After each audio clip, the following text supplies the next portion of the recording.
turn your mic up? Can you say hello? Hey. Yo, yo. Okay.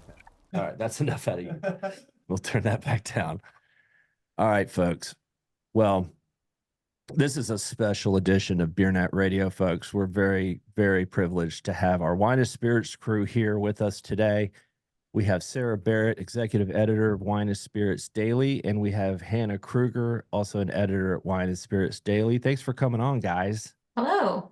Hi, thanks for having us. Absolutely. And so I gave y'all a little bit of rundown of what I wanted to talk about, but I didn't include I also want to touch on the discus presentation earlier this week too. Is that all right? Sure. Okay.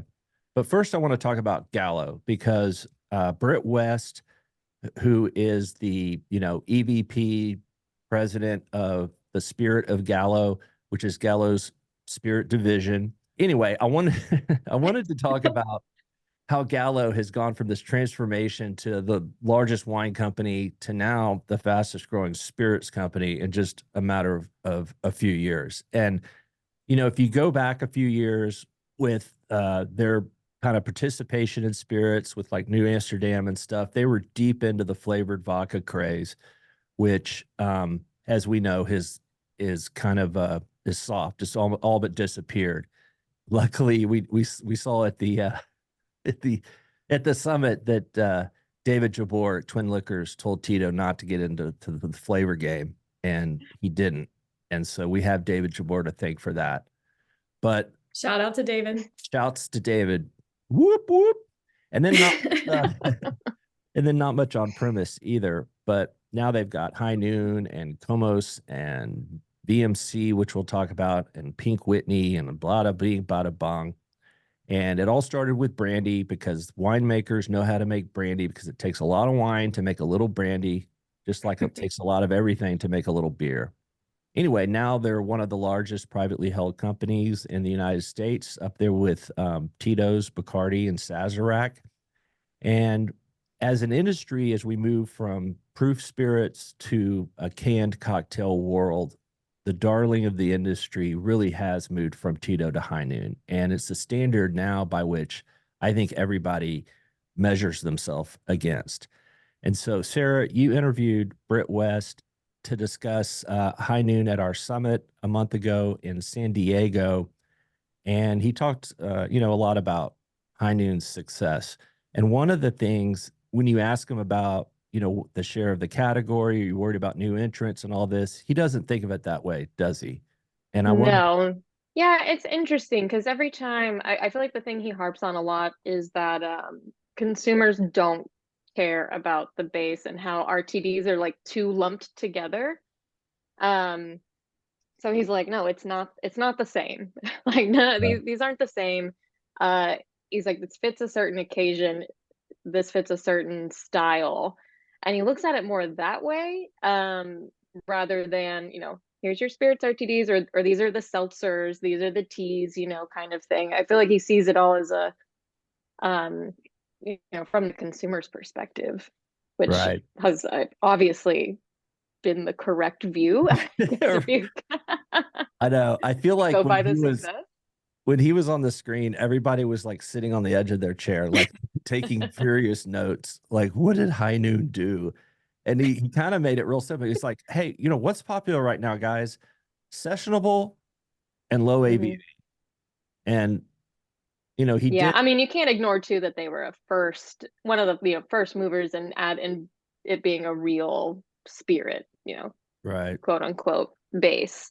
And they made that very clear in their marketing up ahead, which I think was also, uh, you know, the key differentiator for them is they're like, hey, you know how you didn't know what was in White Claw? Right. Real vodka's in High Noon. Which is ironic because he did stress that he doesn't think consumers really care about the base unless you're transparent. But boy, they sure cared when you put made with real vodka in giant letters on the can. Well, I think that goes to the transparency point, though. It's more so you didn't even know what was in, or Right. regular consumers didn't know what White Claw or Truly Base was. So he's like, look, we just came out and said, this is what this is, and just made consumers question, wait a second, so what are Right. these other seltzer bases? Yeah. Definitely. I think a little subliminal messaging there. Right. Right.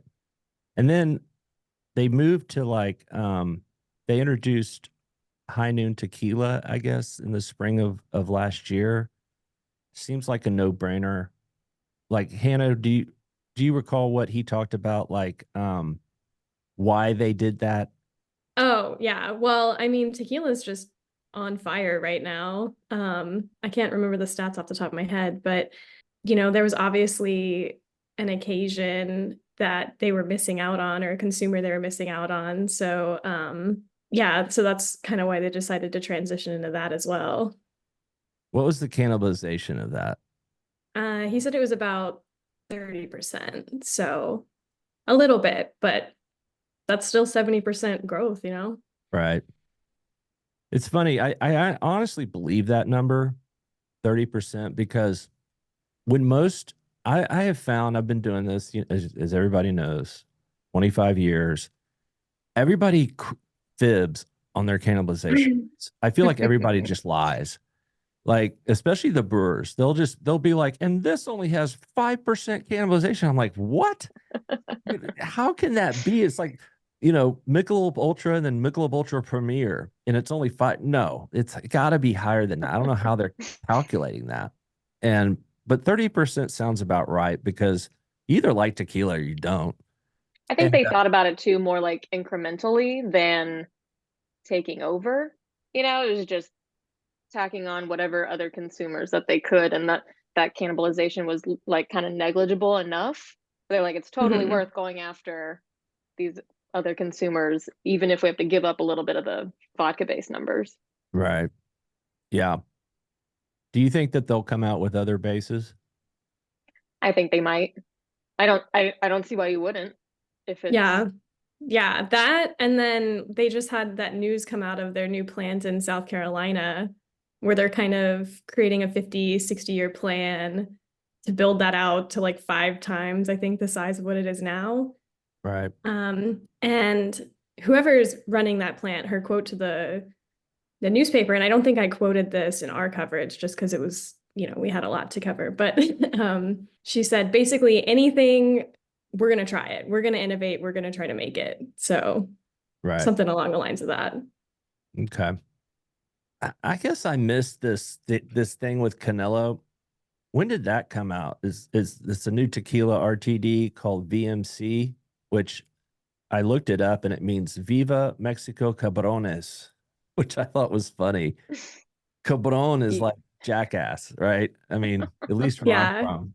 Um, What was their definition in the press release? Like bastard? yeah, it's kind of a bastard. Yeah, if you're a Cabron, if Yeah. you get called a Cabron in San Antonio, you've been insulted. Let's put it I trust me, think I that makes, know. yeah, they're like, you're in on the joke if you get the name. Yeah, right. Yeah. And it's with the boxer, and their goal is again so it's kind of interesting, the tequila base, so they're like, oh, we're going up after the tequila first. And this is also tequila based, in partnership with that Casa Lumbre also. Um, so clearly they found a missing like consumer and occasion, and they're like, this is how we hit it. And hits it in a different way, since it's supposed to be more cocktail forward, it's higher Right. ABV too, it's more like flavorful. So they're like clearly going after the Hispanic consumer. Right. I thought that was interesting too. Yeah, Hmm. it's because it's like, again, cannibalization. They have High Noon Tequila. This looks like a similar proposition, but the can is very High Noon is like sunny, beachy. This is like got a gnarled eagle that's coming down. It's going to eat your head, and it's very different. Very different proposition. Liquid is differentiated, like you said, Sarah. It's cocktail based, and he said they're having out of stocks and they've overshipped their forecast. So that it seems to be doing well, but it's only in the Southwest, I guess, at this point. And significantly, it's going through the beer network, which I thought was interesting. And the reason he gave, well, I'll let you. What did he say? Like, because it's spirit based, so you would think they would just lop it in with High Noon, but they decide to go to beer wholesalers. Why? Well, and I think actually High Noon has in a couple states it goes through a beer wholesaler or two. So they're no stranger to the beer wholesaler network. And I feel like Britt made it pretty clear it's a case by case basis, and they're like willing to look at both equally. They're not just going to automatically lump all their stuff with their wine and spirits distributors. Um, which I mean, it makes sense, right? What have we always been hearing about with RTDs is that the beer network, they're like, we own C stores, we own the cold box, we already do that kind of high volume, deliveries and this, roughly, the same kind of margin. Just doesn't have the same appeal for wine and spirits wholesalers as it does for beer. And they just, you think about like merchandising and all that stuff, that's definitely more on the beer side. So I Yeah. guess it also just depends on where you want to go with the brand, right? So if that's what your goal is to hit these channels that beer is already dominating, why wouldn't Yeah. you, right? Right. The way I look at it is that if the word tall boy is anywhere in your forecast plan, then you need to go with the beer network. That's fair. You know, beer guys are just better at singles because you know what? It's a pain in the ass to merchandise a singles bin. I don't think wine and spirits guys are going to spend enough time in the store to be putting, dumping singles into a giant barrel and then putting ice over it and doing all that bullshit that most of these convenience stores have. And I think, people look at chain convenience, they're like, well, it's all in the cooler. But a lot of that shit is just that. Yes, thank why it's showing me the hot sauce. We got extra hot sauce for the first time from this Mexican restaurant that never ever you would think their hot sauce is made out of gold bullion because they hoard it and they give you one little tube for 8 tacos. And why it changed, he asked for extra, but he did it in Spanish and he claims that's why Oh that my God. Pro move, it's, honestly. it's a pro move. It was worth interrupting the pod for that. Yes, because I said it might be insulting. What if their English is their first language? But turns out he was right. We got a lot of hot sauce. Okay, but that goes to our point. I think that was germane to what we're saying, which is tall boys, those Hispanic C stores that sell a lot of beer. They're not chains. I have a C store on the end of the block. It's independent. Guess what? They have a giant bacteria-ridden tub full of ice that sells the shit out of singles out of it. So Yum. Exactly. That's why I only buy my energy drink and single beers there. I used to walk to that gas station a lot. I know exactly what you're talking about. You know what I'm talking about? By the military base? It's like so overpriced. The gas is always like 50 cents more expensive than the one down the street. Well, yeah. They're gouging these military folks to come in and out. It's the only entrance out of the base. So they can gouge. And I go there because I can one wheel. It's like a block away from my house. Yes, folks, we're coming at you from Joint Base, Fort Sam Houston, San Antonio, Texas. And I think it's the oldest continuously running military base in the country. Boom. Damn. Are they going to play the bugle soon? Or is that at 5? They play it at 6:30 a.m. and at 5. And I can definitely hear it from here. It's kind of it's like when they play it at 5, I'm like, oh, it's time to start my day. You've rotted too long when the bugles are going off and you're not up yet. Like, oh shit, it's already 5. All right, so Britt West. He said liquid is key, and he said that was the reason why they approached Branya at Fisher's Island. Gallo doesn't make a lot of acquisitions, especially outside of wine.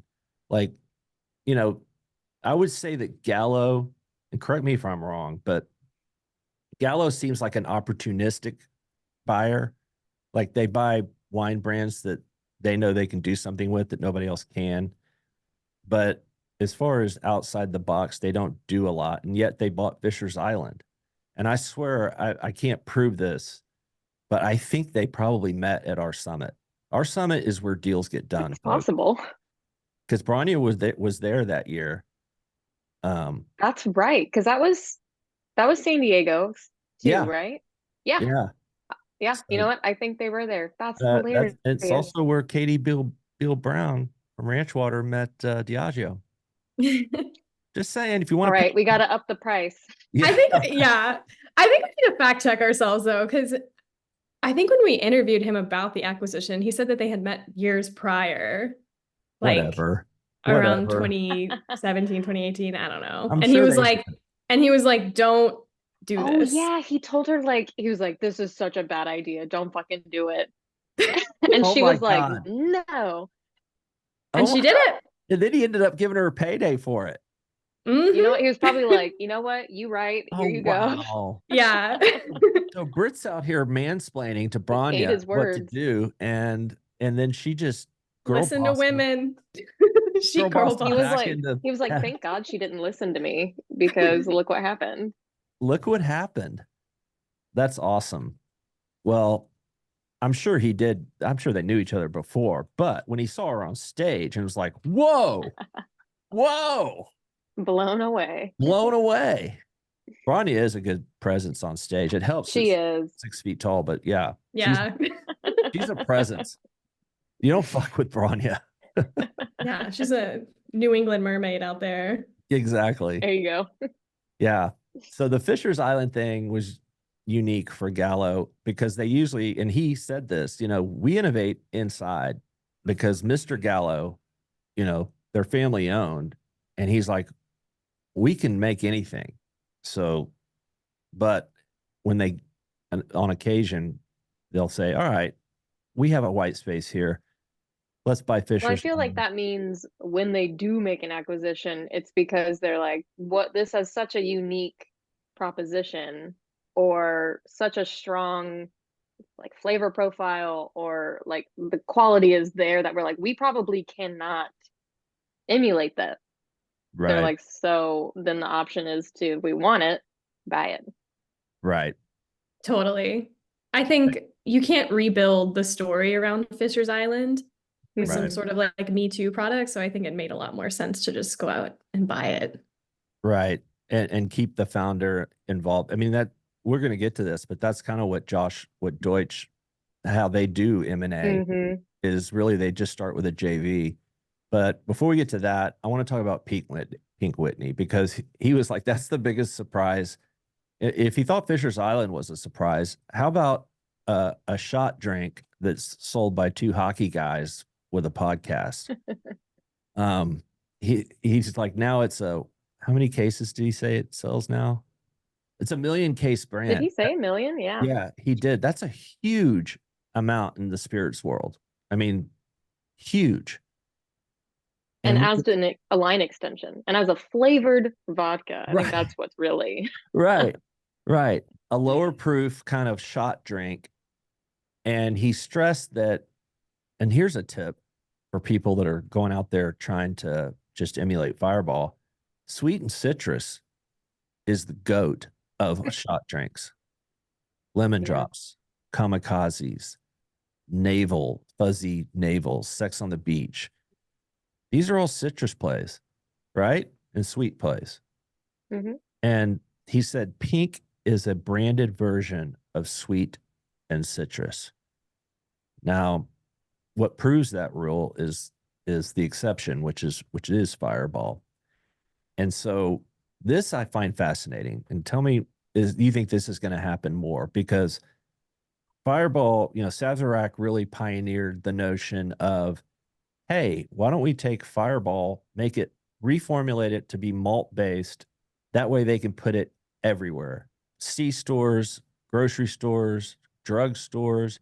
We can sell it right there at the point of purchase. I mean, it's a brilliant move. And, in Sazerac's case, sell it through beer wholesalers. Because again, if you're going to sell singles, you sell it through beer wholesalers.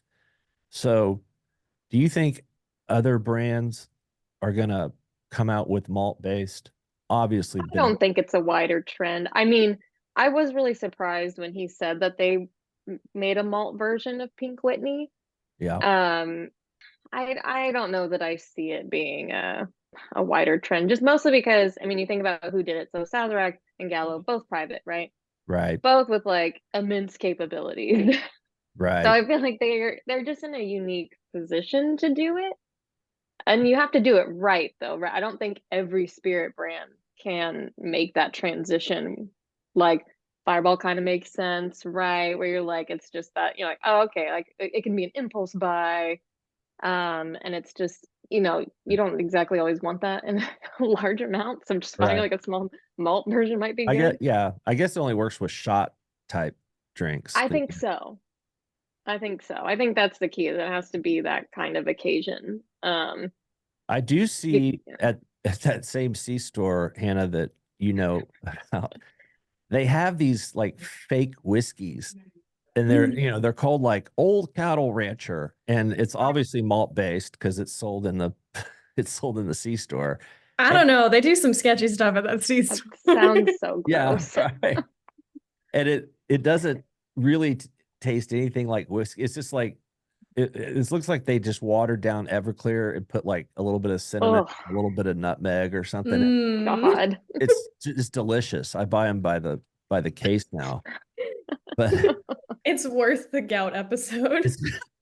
it's it's worth the gout I get I champing. think if anything, it would be brand dilutive to some. It's definitely margin dilutive. Yeah. And that's where you get back to the public companies. They won't do anything that's margin dilutive because but to a private company, hey, cash is cash. If it's incremental, then who cares about the margin? Well, and But that was what Britt kind of mentioned with the malt Pink Whitney's. He was like, I mean, it gets us into those C stores and grocery stores in states where you cannot have the vodka version. So you're getting in front of either new consumers in new channels or the same consumers in new channels. So either way, there's something new there. right, right, Yeah. And I think Pink Whitney is a really good brand to do that just because it feels like, and I don't know how the demographics break down, but it feels like a really good entry level sort of drink, like kind of what we were Hmm. drinking when we were in the early days. It's that yeah, new age, it's pretty, it's sweet, it's easy to drink, it's low ABV. You take shots of it. I don't really take shots anymore, and I'm 25, so wow, so mature. well, I just know it's going to be a bad night if I do. Yeah. Well, you think if drinking a bottle of Pink Whitney might give you a hangover? Uh-oh. I The dogs are in. The dogs are in the house. Dogs in the house. All right. Yeah, get away from me. She got shy. Okay. And then Comos, they're real super high-end tequila. I thought it was interesting that because premiumization slowed down kind of big time last year, but I think Britt made a good point that do you really think 5 years from now, if you squint your eyes, premiumization is going to be less than it is today? And then Yeah. everybody kind of waited like for the answer, and he was like, the answer is obviously premiumization will be bigger than it is today. But what do you guys think? Is that a slam dunk? Yeah, I mean, I feel like that's a bit of a consensus. It's whether or not it, there's the when it's going to come back, a bit stronger. Because like, I was at WSWA last week, and the sentiment there too was like, look, we kind of forgot that we had crazy growth in 2021, 22. It's like, yeah, of course, 23 was a recalibration, right? Right. So now you just have to like get back on track.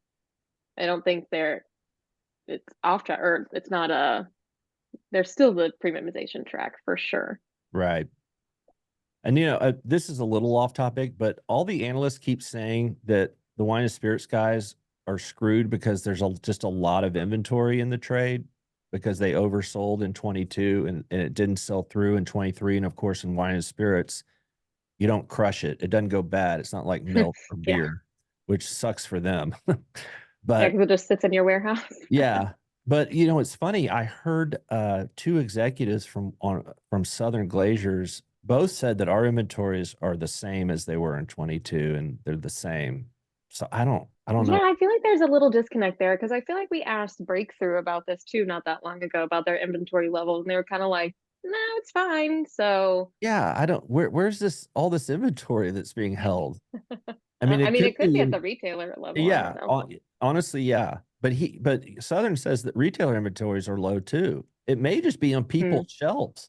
Like, Yeah, you know, it's I consumer mean, inventory. yeah, I mean, and that's the thing too, is consumer inventory for wine and spirits stays forever. You don't ever throw that Yeah.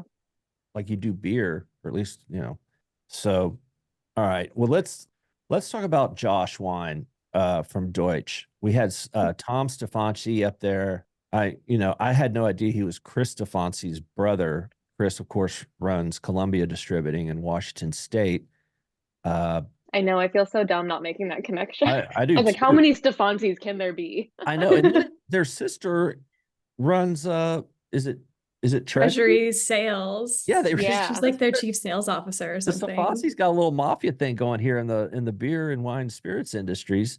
I love it. Um, and the reason I Yeah. asked if I was pronouncing it right, because Chris gets on me, I always say Stefanci, and he's like, we've only known each other 20 years, jackass. It's Stefanci. But Rightfully so. rightfully so. Right. And it was great having Tom there speaking at the summit, because it was just the day before that Josh Wine went completely viral on the internet, on Twitter and stuff. And then he talked about a meme that was going around that's like landing on the moon, and Josh Wine's marketing department going, "Yes, we did it." I knew of Josh Wine, of course, but I had no idea it's the largest selling. Yeah, I mean, they just surpassed Barefoot, which is Crazy. huge. I mean, they've been like, it's been just chugging along, like steadily growing double digits for a long time. Right. I mean, I don't know if y'all caught, there was a clip on Saturday Night Live where they're doing a skit about those obnoxious cups. Yeah, I sent that to Hannah sent Sarah. it to me. The Stanley Cup, which, by the Quick way, plug, sponsored. I freaking have had this for like 4 years. I was way before all And the now you look soccer like a moms. basic bitch. Yeah, I now feel I'm like it cost way less when you bought it back in the day. They're like $40 now. So no, expensive. this was not Was it? $50. Yeah, I'm like, I don't think Stanley was a household name in that way. I don't No, it's know. Definitely like not. the only people that used Stanley were like old truckers. Yeah, And like carpenters and like, yeah, that's why I got one. And then, God, every time I do something cool, it ends up being lame. I know. But it's When like, I was trying to find that clip, Saturday Night Live did a clip even 2 years ago where Josh Wine was a big part of it. oh, really? Okay. About like a family game night where a mom she's like, "Oh, I love that it's called Josh." And Yeah, right. Josh. And it turns out it's just somebody's dad. And Yeah. that goes to Deutsch's M&A strategy, is that they'll find something. They go, he said that the metric they look for is velocity per account. And he was just like, he saw that Josh was doing high numbers in the few accounts it was in California. And so he went and did a joint venture with the vintner, and he's still involved, and they're doing more things with him. But, he finds a vintner with a good story, partners with them, and then either buys them out fully or just continues to do. I think it's a good, they're kind of they started as an agency, and Yeah. the agency model they kind of straddle the agency versus ownership model. Another thing I thought was very interesting, they're getting into spirits more. Everybody's getting into spirits more, right? It's just so profitable. However, you have to spend more in marketing up front in spirits than you do in wine. And the Yeah, reason he made a is, really good differentiation between how you approach those categories. right. And do you remember what he said about why you have to spend more? Yeah, because he's like, there's more brand loyalty, and Boom. it takes a lot more money to pull those consumers away. When wine is so fragmented, it's not that hard to kind of jump off the shelf initially, like, oh, a new brand, sure, I'll try it. But it's Yeah. hard to keep them in wine. Right. So it's kind of they're very, very different. And it was interesting hearing him talk about how they take that approach. Yeah. I mean, it makes total sense. It's true. Mhm. He goes like, Josh is the largest wine brand in the United States, and it has 5 share. Yeah. That was crazy. I was like, oh my Yeah. God. Like, Bud Light has 30 share. just to And put I think a number Tito's on is that. something like 20-ish, right? Or like, Right. it's so much higher. Yeah. It's crazy. Yeah. Tom says it takes 6 or 7 years to really get a spirits brand going before you start seeing any return on it, if it works at all. Hmm. And his marketing advice, one sentence: don't be full of shit. So good. Which, that's hard for marketers. That's a tall order. You think it's a simple thing, but I mean, it goes back to why Gallo bought Branya instead of just creating a lemonade. You got to have an authentic story. Hmm. Totally. I know Yeah. that was so good, but Tom's told me this before about their like initial like I hesitate to even call it like a marketing strategy because they're like, hey, I'm just gonna write down these stories you tell me about your dad and building this brand, and then we're just gonna kind of throw it out there and let people know, and Yeah, I thought that really was great. resonated. He goes, "Yeah, Hmm. I went to this guy's dad. I think his name was Joe, and he goes, I just took my iPhone and just recorded his stories, and then I rewrote them, and then we went and just got a film crew and filmed him retelling the stories, and boom, you have content for Hmm. marketing. Pretty cool. They do limited launches on line extensions. Their rose just completely took off, which I think is a no-brainer. Yeah. But Well, they what was try. funny is when he said when they initially his team told him to do a rosé, and he was like, nah, I don't know Right, about that. Like, I don't think that's gonna work out great. And they're like, just try it. And then it blew up. right. I hate it when that happens. That happens around here a lot, doesn't it, Sarah? But I've just I'm like, listened to us. We have good ideas. yeah, right. Yeah. But, then he said that he thought that Zinfandel would be a good launch, and it turned out to be a dog. Hmm. But now they're doing Prosecco, and it's taken off. It's number 4 in Prosecco, largest California brand. Yeah, and actually most of their varietals are either like the number one or number two of Right, each varietal, which is crazy across the board like that. I mean, obviously that's what's going to lead to your amazing growth is the right. whole portfolio is kind of a winner. It sounds Mhm. like the Stefansis just have this Are just magic killing it? touch. No. Yeah. Like this, because it's not like Tom's just came to this company recently. He's been there forever, right?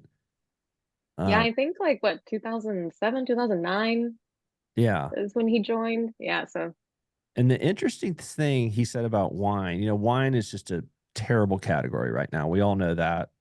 But unless you're Deutsch, honestly, you know, yeah. and maybe Gallo in some instances. But I mean, these are the stats that jumped out at me. 40% of consumption is from boomers. That's up from 37% a few years ago. So boomers are the only cohort that are drinking more wine. And he said, take Yeah. your vitamins, live long because we love you. That was so funny. Yeah. Yeah. He's like, God, God bless boomers. yeah. God, nobody is out here saying God bless boomers except for Tom Stefanski. Hey, that's Nobody. why they're winning. That's why they're Yep. winning. They have all the wealth. They have all the real estate. So we all have to kiss their asses. And you may think, Harry, aren't you a boomer? No, I'm tired of my son saying, okay, boomer to me. I'm a Gen X, The 55. forgotten Really, generation. Look it up, bitches. It's look it up. Y'all 69. exist. We exist, right? We're the smallest generation, so everybody forgets us. Like we have no Hmm. buying power.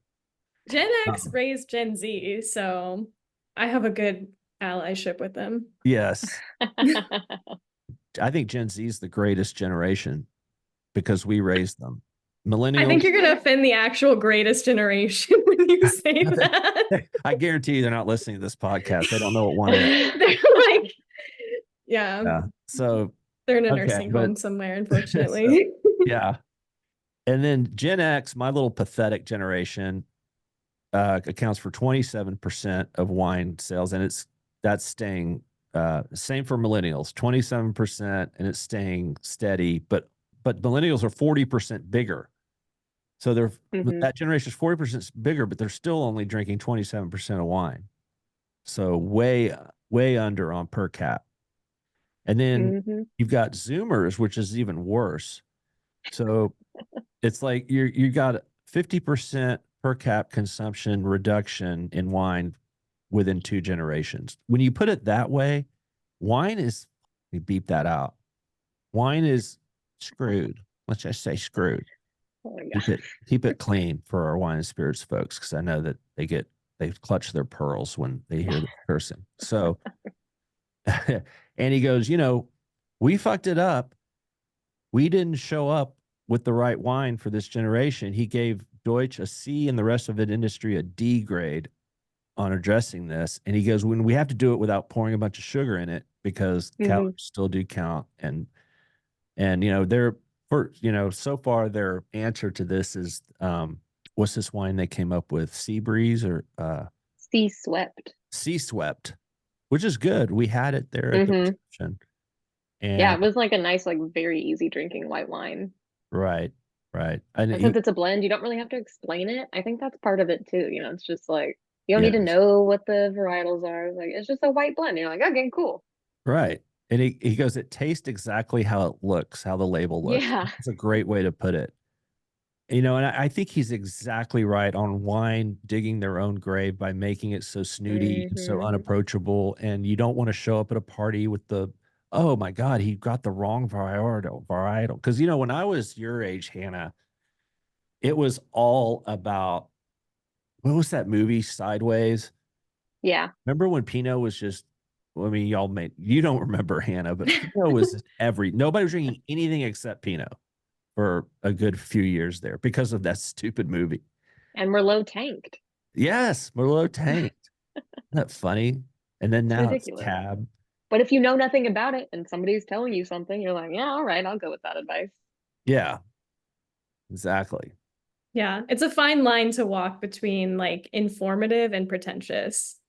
Right. And I think they have to strike that balance for my generation in particular. Right. Well, we have good bullshit meetings. Yeah.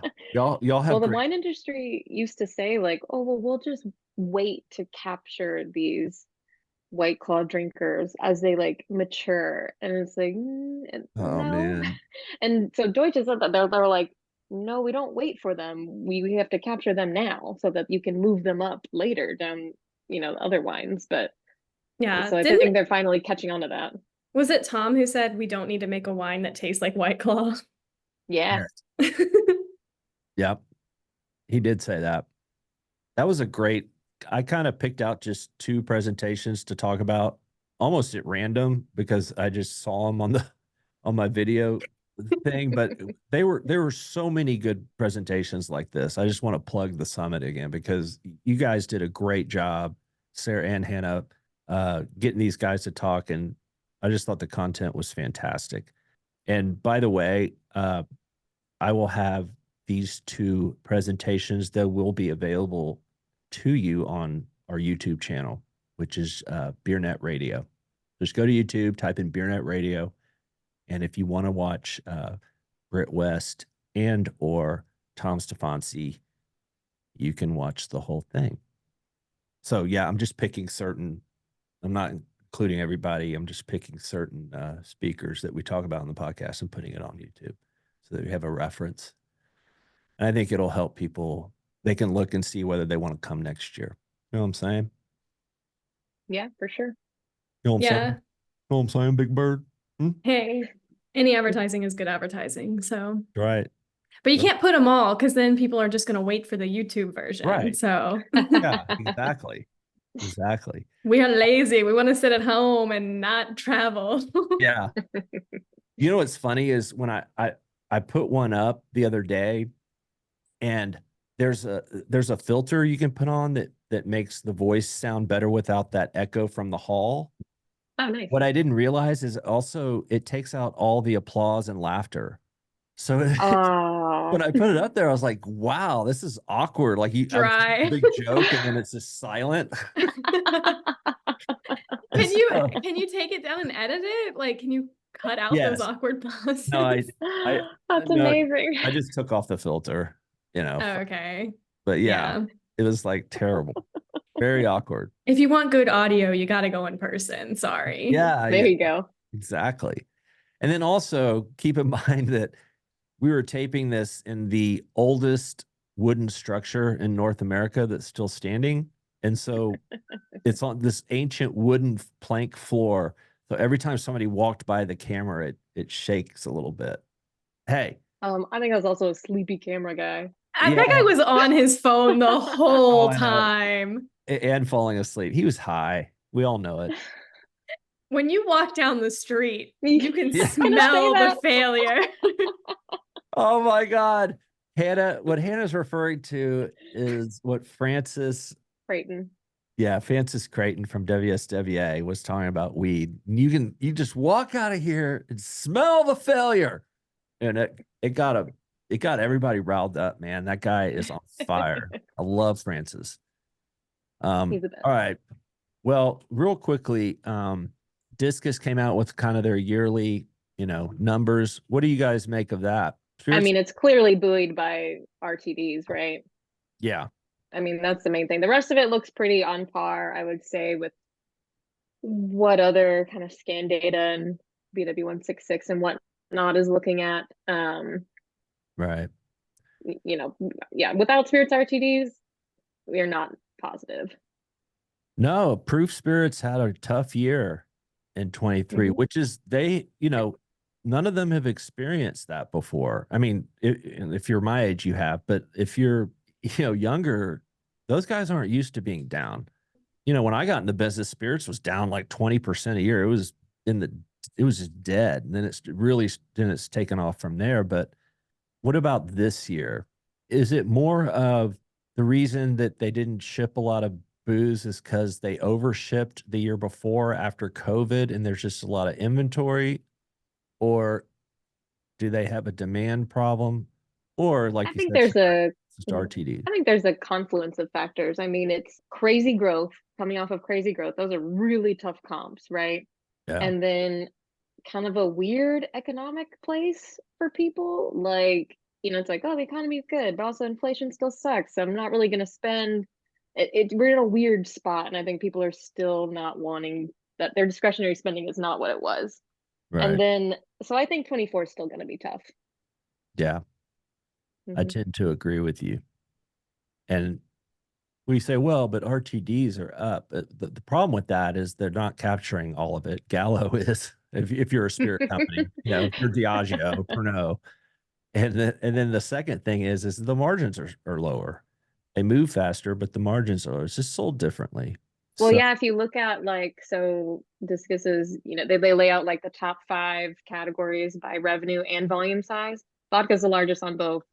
But so tequila is the second largest in revenues, and tequila is still growing. And then RTDs are like the 5th largest in revenues, but they're the second largest by volume. Right. So it's like you're clearly seeing that gap there. Right. We'll see what happens this year with tequila. It's had a nice run, but God, it's crowded. I think it's still gonna keep going. Yeah. What I was trying to think of earlier, isn't it that tequila is bigger than the whiskey category now by sales? Or is it volume as well? Or is it by volume as well? Yeah. So. Yeah, it's both. At least in Discus's data. Yeah. And that's like as recent as like a year ago, maybe, or less. That's pretty recent. We were starting to see that in like IWSR or something. Right. Yeah, they hit on it first. I think I'd have to check his numbers from last year, but yeah, tequila's just kind of slowly been creeping up, and then boom, overtake whiskey, which is huge. Well, and they're not that far behind vodka. I mean, kind of far, but I mean, they're like vodka's like 7.2 billion, and tequila was at 6.5. That's not that.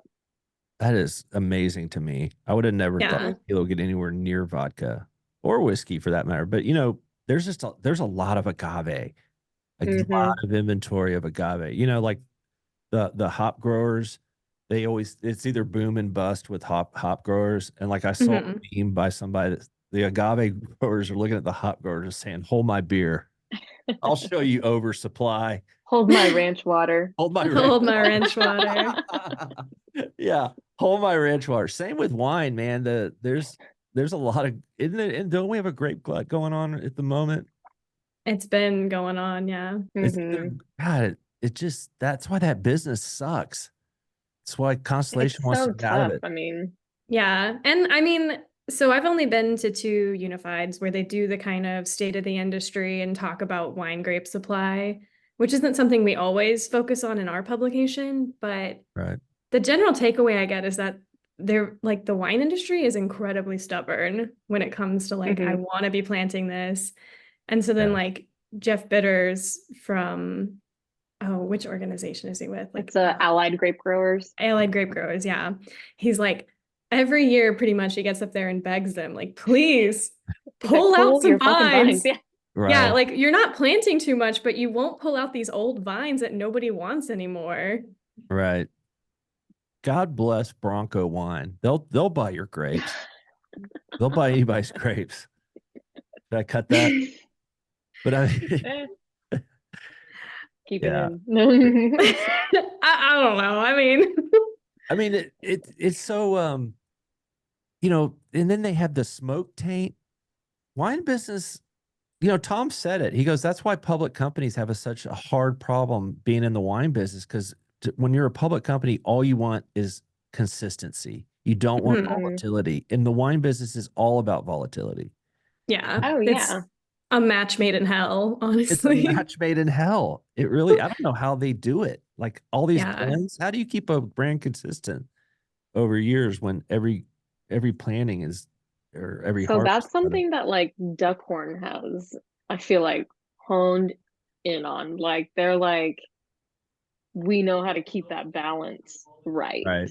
and that consistency, because that is the hardest thing. But to do that, you need money to be able to go out and fill in the gaps that you're missing, but for 21 to 22 or whatever. Right. Right. It's so complex. Does that Silicon Valley Bank, even though that bank is no longer, does that guy still put out his yearly The wine report? division is still there. Oh, okay. It was like absorbed in full. Okay. And So that guy's Rob still, McMillan leads it, and he's still doing his own thing. And they came out with the SVP report this year still. So it Yeah, didn't they even miss even a beat. managed to do their DTC one that they do at That's like right. mid-year. It was just right. like delayed by 2 months. So those guys are busting it over there. Like Mhm. Good. props to SVB. Hot, I know, right? props to SPV shouts, because, you know, Is that a word now? Shouts? it is for me. Yeah. I haven't Who's caught on to making it happen? this vernacular yet. Hannah, Stop trying to make fetch happen, Harry. are you, Yeah. I'm making things happen. Do you stand on business, Hannah? I stand on business for Okay. sure. All right, good. Good. Because SBB is, even though they got bought out by who? City? Citizens something? First Citizen or something? First Citizens? Well, Yeah. well, we don't know really. But the point Yeah. is that they kept that wine division intact, and that dude is still putting out that report, which is good. Probably because they Mhm. saw that, hey, at least they're not investing in tech companies. The wine may be the only business that may be slightly better than tech, as far as startups. All right. You know what? That was a beautiful summary of 2 great presentations and a little bit of data in there. I think this podcast has provided enough value. We don't want to provide too much value, because you know what? You got to pay for that. Subscribe to Wine and Spirits Daily. And how often does it come out? That's a question I get a lot. Well, let's look at the name of the publication. It's called Wine. So that means we cover wine. It's called Spirits, which means we also cover the spirits industry. And then the last word is daily, which means it comes out every day. Monday through Keep it Friday, baby. simple.